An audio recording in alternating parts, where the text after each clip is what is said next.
looking at the gospel there, I was wondering why Peter, when asking how many times he would need to forgive his neighbors, he mentioned the number 7. And I thought before, oh, 7 is like a perfect number. And I think, for me personally, I think it has to do with with the scripture Proverbs 24, verse 16. Okay, it says there, for though they fall 7 times, they will rise again. Okay, so this is in a day. Okay, and so in other translations, it's for the righteous man falls 7 times in a day. So I think Peter was asking, should I forgive a person 7 times in a day? And Jesus said, no, not 7 times, but 70 times 7 times. Now, that's not literal, of course.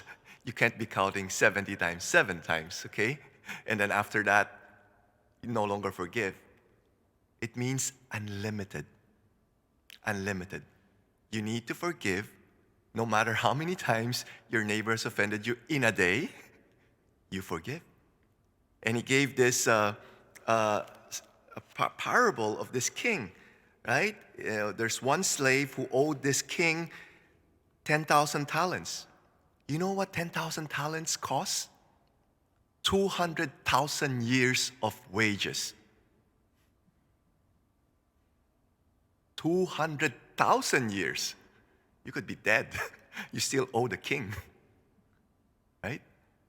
And then he pleaded, and the king forgave him, erased all his debts. And then this slave saw another slave who owed him 100 denarii, 3 months of wages. 3 months of wages compared to 200,000 years of wages, a penny. And yet he couldn't forgive. And I was wondering why?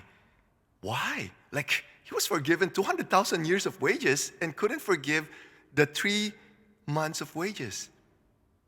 And I think it's because the first slave, although his debt was forgiven, he couldn't accept it. It was his pride. He thinks he needs to pay it back.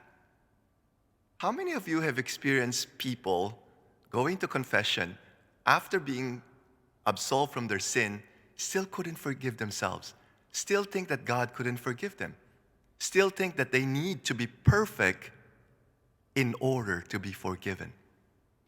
Maybe you experienced that. I experienced that in the past. Okay? The first slave, did not experience the mercy of the king. That's why he wasn't able to share that mercy to another slave.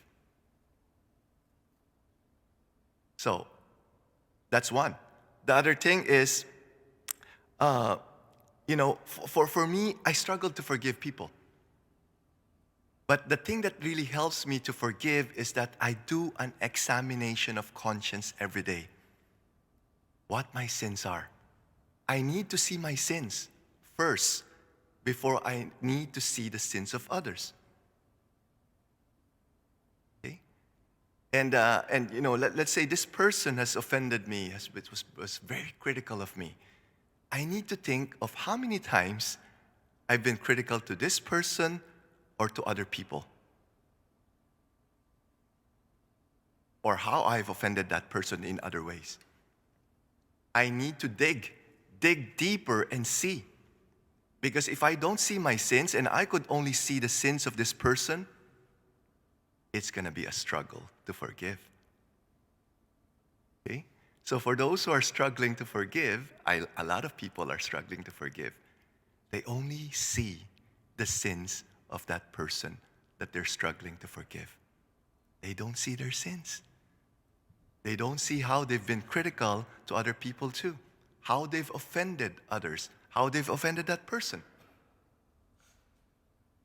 Okay? So we need, this will help us forgive, because it says here, this first slave, because of what he has done, he says, the king said, handed him over to be tortured until he would pay his entire debt. This torture is an allusion for the eternal torture that people will experience in hell, for not being able to forgive. And it says here, not just forgive by words, but forgive from your heart. And it's not easy. We have to ask for God's grace. That we experience the mercy of God in our life, truly, so that we'll be able to share that mercy towards others. Let's ask for that grace, especially during this Lent.